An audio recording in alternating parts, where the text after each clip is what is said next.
BNP প্রত্যেকটি বিষয়ে পতিত পালিয়ে যাওয়া ফ্যাসিবাদের রাস্তা ধরে হাঁটা শুরু করেছে। বিনয়ের সাথে বলতে চাই, হাজার চেষ্টা করেন ওই আওয়ামী লীগ হতে পারবেন না।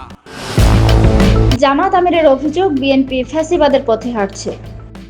বাংলাদেশের রাজনৈতিক অঙ্গনে নতুন করে বিতর্ক সৃষ্টি হয়েছে। ডক্টর শফিকুর রহমান অভিযোগ করেছেন, বিএনপি ধীরে ধীরে ফ্যাসিবাদের দিকে অগ্রসর হচ্ছে এবং বিভিন্ন ইস্যুতে দলটি ফ্যাসিবাদী আচরণের পথে হাঁটছে। শনিবার 25শে এপ্রিল রাজধানীর সোহরাওয়ার্দী উদ্যানে জুলাই শহীদ পরিবার ও জুলাই যোদ্ধাদের নিয়ে আয়োজিত জাতীয় সমাবেশে তিনি এ মন্তব্য করেন। সমাবেশে দেয়া বক্তব্যে শফিকুর রহমান বলেন, বিএনপি প্রকাশ্যে গণতন্ত্রের কথা বললেও বাস্তবে দলটি বারবার ভিন্নমত দমন এবং সংঘাতমুখী রাজনীতির দিকে ঝুঁকছে। তার মতে এই প্রবণতা দেশের গণতান্ত্রিক পরিবেশের জন্য হুমকি। আমাদের সন্তানদের হাতে দাকির স্কুড়াল দেখতে চাই না, আমরা খাতা এবং কলম দেখতে চাই।